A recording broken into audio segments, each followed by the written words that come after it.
Rabbit farming के बारे में आप सभी ने ज़रूर से सुना होगा। आखिर ये है क्या?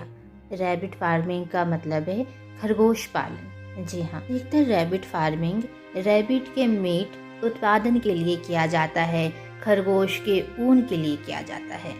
खरगोशों को पालना इंडिया में बहुत ही लंबे समय से चला आ रहा है। इंडिया का क्लाइमेट और मौसम खरगोश पालन के लिए बहुत ही उपयुक्त माना जाता है। इसी कारण इंडिया में भी रैबिट फार्मिंग किया जाता है। अब बात आती है कि आखिर रैबिट फार्मिंग का क्या फायदा है, क्या लाभ है।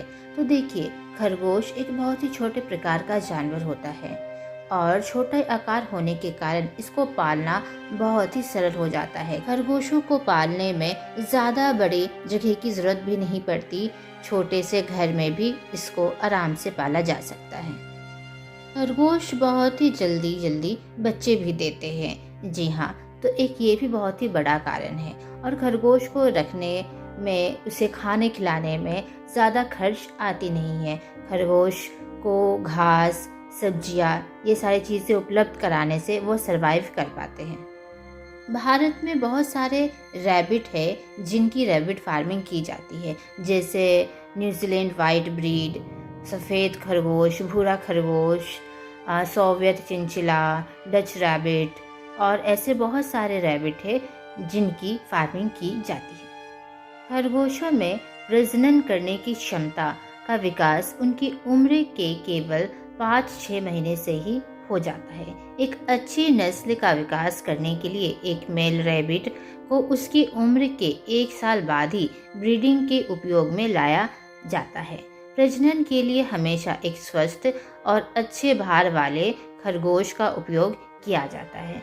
जिस मेल रैबिट को ब्रीडिंग के उपयोग में लाने वाले हैं, उनका अन्य खरगोशों की तुलना में कुछ अतिरिक्त ध्यान रखना पड़ता है और प्रेग्नेंट फीमेल रैबिट का खास तौर पर ज़्यादा ध्यान रखना पड़ता है। भारत में ऐसे बहुत सारे संस्थान हैं जहां पर रैबिट फार्मिंग की जाती है। जी हाँ, लेकिन अब एक बात आती है, क्या खरगोश के मीट के लिए उसे दर्द पहुंचाकर, उसको मार कर अगर कोई बिजनेस किया भी जाए तो क्या यह सही है? जैसा कि मैंने इस वीडियो में पहले ही बताया कि अधिकतर खरगोश पालन खरगोश के मांस के लिए, चमड़े के लिए, ऊन के लिए तथा और भी सारी चीज़ों के लिए किया जाता है। तो अब बात आती है, क्या खरगोश पालन इतना ज़रूरी है? अगर खरगोश पालन उसके मांस के लिए किया जा रहा है, उसके चमड़े के लिए किया जा रहा है, उसको और भी ऐसी चीज़ों के लिए किया जा रहा है जिससे उसे तकलीफ हो, तो क्या ऐसा बिजनेस क्या सही है?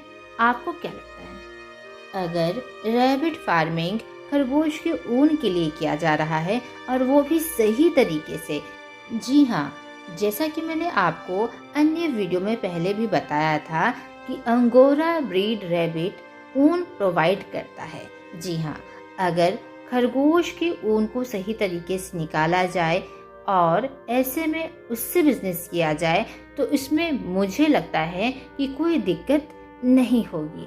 लेकिन सिर्फ ऊन के लिए भी खरगोशों को बहुत ही बेदर्दी से, बेरहमी से उसके ऊन नोचा करते हैं। बहुत सारे खरगोश इसी प्रोसेस में अपना दम तोड़ देते हैं और बहुतों की तो बहुत भयंकर बीमारी हो जाती है। तो अब बात आती है कि आखिर खरगोश इतना सरल, इतना साधारण, नाजुक सा जानवर है, तो आखिर इन पर अत्याचार करके कोई कैसे ही बिजनेस कर सकता है? पर वहीं पर कोई संस्थान में खरगोश के ऊन को निकाला जाता है, लेकिन सही तरीके से। ऐसे में खरगोश भी स्वस्थ रहते हैं, खुश रहते हैं और ऊन का भी प्रोडक्शन हो जाता है। जितना निकालना चाहिए उतना ही निकालते हैं और सही तरीके से निकालते हैं ताकि खरगोश को दर्द ना हो। रैबिट फार्मिंग अगर खरगोश के मीट के लिए कर रहे हैं, चमड़े के लिए कर रहे हैं, तो मुझे लगता है यह बहुत ही डरावनी चीज़ है। ये तो मेरा पर्सनल व्यू है। आपका क्या मानना है? क्या रैबिट फार्मिंग करना चाहिए या फिर नहीं? और अगर करना भी चाहिए तो वो कैसे करना चाहिए जिसमें इंसानों का भी भला हो और खरगोशों का भी। ये सारी चीजें डिपेंड करता है कि हम लोग खरगोश के प्रति कितने संवेदनशील है। जी हाँ, अगर खरगोश को हम लोग अपना मानेंगे, अपने बच्चे की तरह रखेंगे, तो खरगोश फार्मिंग अगर हम लोग करते भी है तो हम लोग ये चीज़ ध्यान में रखेंगे कि खरगोश को तकलीफ ना हो। आशा करती हूँ आज का वीडियो आपको यूज़फुल लगा होगा। अगर आपके मन में कोई भी सजेशन है, कोई भी डाउट है तो कमेंट बॉक्स में ज़रूर से लिखिएगा। तो अभी के लिए बस इतना ही। Good bye.